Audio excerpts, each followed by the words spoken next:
शुभ सकाळ. नमस्कार.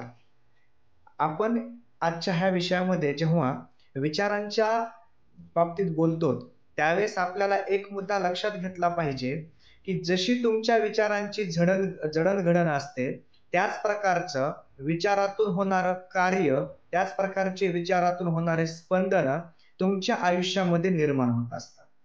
जेव्हा आपण एखादा विशिष्ट असा विचार घेऊन एखादी गोष्ट किंवा एखादा प्रश्न सोडवत असतो, तेव्हा आपण त्या विचारांच्या माध्यमातूनच तो प्रश्न सोडवत असतो.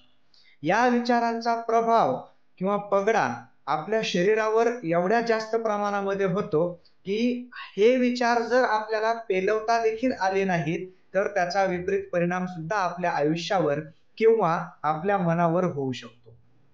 विचार ही अनंत काळ टिकणारी फार मोठी अशी एक प्रोसेस आहे. ही अशी एक मोठी प्रक्रिया आहे. या प्रक्रियेच्या माध्यमातून जेव्हा आपण पाहतो, तेव्हा लक्षात येतं, की या प्रक्रियेवर जर आपण विचारांवर मात केली, तर आपण मोक्षांच्या प्राप्तीकडे जातो. परंतु जर आपण या विचारांमध्ये कमी पडलो, तर आपण मृत्यू लोकाकडे जातो. मोक्ष आणि मृत्यू यातला आपण फरक पाहिलेला आहे, की श्वास चालू असतात, परंतु त्याच्या इच्छा मेलेल्या असतात, त्याला मोक्ष म्हणतात. आणि इच्छा जिवंत असतात, जागृत असतात, परंतु श्वास संपलेले असतात, त्याला मृत्यू म्हणतात. तर हे सर्व विचारांच्या माध्यमातून आणि आपल्या कार्यानुसार घडत असतं. जसे वाईट विचार आपल्या मनामध्ये येतात, तसे वाईट विचार आपण त्या गोष्टीतून, त्या धारणेतून पुढे करत जात असतो. आणि त्या वाईट विचारांच्या प्रवृत्तीमधूनच आपल्यातला वाईट माणूस, एखादा आपल्यातला अहंकार हा जागा होत असतो. एक सुंदर आणि छोटीशी गोष्ट सांगतो. तुम्ही जर इतरांचा विचार नाही केला, तर तुमचाही कोणी विचार करणार नाही. आपण जे सध्याचे नातेसंबंध गमावत आहोत किंवा दूर लोटत आहोत, हे केवळ आपल्या एकमेकांप्रती विचार नसल्यामुळेच ह्या गोष्टी घडत आहेत. आपल्या नात्यांमध्ये वितुष्ट का निर्माण होत आहे? नवरा बायकोंच्या नात्यांमध्ये गैरसमज का वाढत आहेत? केवळ विचारांची प्रक्रिया ही एकमेकांना पूरक नसल्यामुळे या गोष्टी घडत आहेत. प्रत्येक व्यक्तीला वाटतं, की आपण आपल्या जागी योग्य आहोत, परंतु त्या विचार योग्य आहेत का नाही, या बाबतीतला विचारच कोणी करत नाही. एका व्यापाऱ्याच्या घरामध्ये एक उंदीर राहत असतो.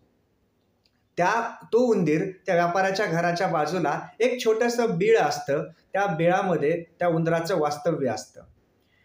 एकदा तो उंदीर पाहतो, व्यापारी आणि त्याची पत्नी एकमेकांशी हितगुज करत असतात, बोलत असतात. त्या उत्सुकतेपोटी त्यांच्याकडे एक पिशवी आणलेली असते, बाहेरून बाजारातून खरेदी करून आलेले असतात. उंदराला उत्सुकता जागृत होते, की या पिशवीमध्ये काय आहे हे आपण पाहावं.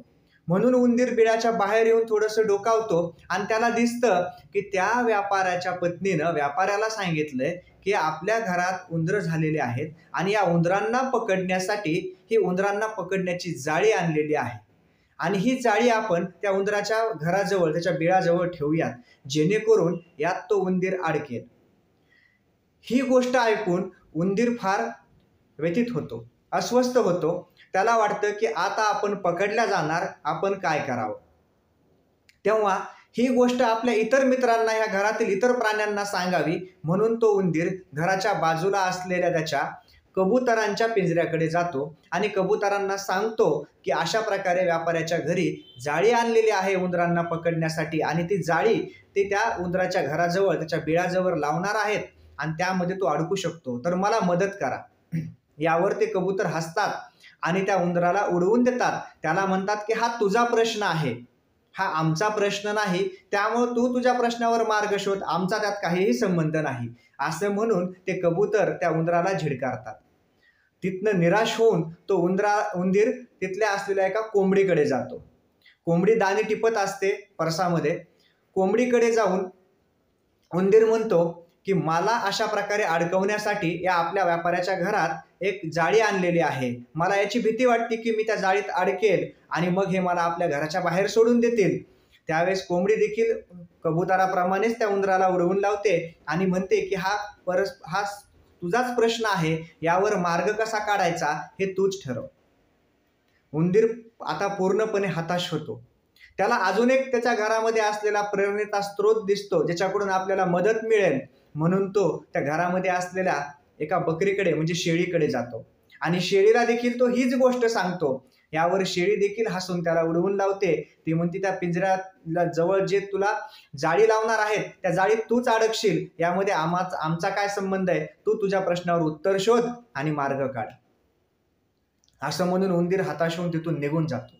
नेमकं त्याच दिवशी रात्री ज्यावेळेस घरावर उंदराच्या बिळावर जाळी बसवल्या जाते त्याच वेळी घरामध्ये एक साप त्या जाळीत अडकून पडतो. जाळीचा आवाज होतो आणि त्या व्यापाऱ्याची बायको पत्नी जागी होते रात्री झोपलेली असताना, आणि रात्रीच्या अंधारामध्ये ती व्यापाऱ्याला म्हणते की बहुतेक त्या जाळीमध्ये उंदीर अडकलाय, आपण त्याला पकडूया. अंधारामध्ये जेव्हा त्या व्यापाऱ्याला शिपटी दिसते तर उंदराची शिपटी समजून त्या सापाची शिपटी पकडतो. सापाची शिपटी पकडता क्षणी तो साप त्या व्यापाऱ्याच्या हाताला दंश करतो आणि सापाचा दंश झाल्यामुळे व्यापारी बेशुद्ध पडतो. व्यापारी बेशुद्ध पडल्यानंतर त्या गावामध्ये वैद्यांना त्याची बायको व्यापाऱ्याची बोलवते. वैद्य त्याच्यावर उपचार करतात आणि सांगतात की याला कबुतरांच्या चांगल्या पिसांपासून काढून त्याच्या पिसातून हे रक्त शोषून घ्यावं लागेल. त्यावेळेला कबूतर त्यांच्या घरामध्येच असल्यामुळं ती त्या कबुतरांना मारते आणि त्याचे पिसं काढून त्याचं रक्त शोषायला मदत करते. अशा प्रकारे व्यापारी काही दिवसांनी बरा होतो. व्यापारी बरा झाल्यानंतर व्यापाऱ्याला भेटण्यासाठी त्याचे जवळचे काही मित्र येतात. मग त्यावेळेस मित्रांना जेवण करण्यासाठी काय असतं म्हणून ते त्या असलेल्या घरातल्या कोंबडीला कापतात. कोंबडींचा त्यांना जेवायला देतात. त्यानंतर मात्र ते त्या तिथं असलेल्या त्यांना अनेक लोक पुन्हा भेटायला येतात. आता मात्र त्यांना जेवणाची जास्त गरज असते. काही लोक तुम्ही बरा झालेला आहात त्यामुळे आम्हाला चांगली पार्टी द्या असं म्हणून ते त्या बकरीला कापायला लावतात आणि ती बकरी देखील त्या ह्याच्यामध्ये त्यांच्या जेवणाच्या ह्याच्या प्रक्रियेत ती बकरी देखील कापल्या जाते. परंतु त्या क्षणाला तो उंदीर मात्र खूप दूर निघून गेलेला असतो, तो वाचलेला असतो. हे उंदीर म्हणजे आपल्यासारखी मनाची अवस्था असते, आपल्यासारख्यांचे विचार असतात, आणि ह्या ज्या बकऱ्या, कोंबडी किंवा हे जे कबुतर असतात हे आपल्या परिवारातले म्हणा किंवा आपल्या सभोवताली असणारे प्राणी असतात.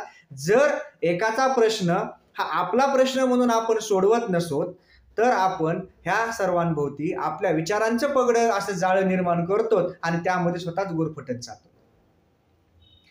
अशाच प्रकारे जर आपण विचारांवर चांगल्या विचारानं जर गेलो असतो, जर त्या प्राण्यांप्रमाणे इतरांना जरी आपण मदत केली असती तर आपला देखील नाहक बळी जाणार नाही, कारण हे विचार तुम्हाला तारत असतात. जर तुमचे विचार चांगले असतील तर समोरच्या प्रत्येक व्यक्तीमध्ये तुम्हाला चांगले गुण दिसतात, परंतु जर तुमचे विचारच वाईट असतील तर प्रत्येकामध्ये तुम्हाला काही ना काही खोट दिसायला लागते. असं म्हणतात की विचारांची प्रक्रिया एवढी चांगली असते, परंतु त्या प्रक्रियेवर जर मात करता आली व्यवस्थितरित्या आणि त्याला जर आपल्या दृष्टीनं अंगीकारता आलं तर त्या विचारांच्या लहरी ह्या आपल्या मनावर अशुद्ध परिणाम न करता शुद्ध परिणाम करतील. अशा प्रकारे हा विचारांची सांगड घालताना विचारांचा पूर्णपणे सद्सद्विवेक बुद्धीला जागृत ठेवून आपण वापर करायला हवा. तरच आपण या विचारांवर मात करू शकतो आणि या जीवनामध्ये एक मोक्ष प्राप्तीकडे आपण जाऊ शकतो.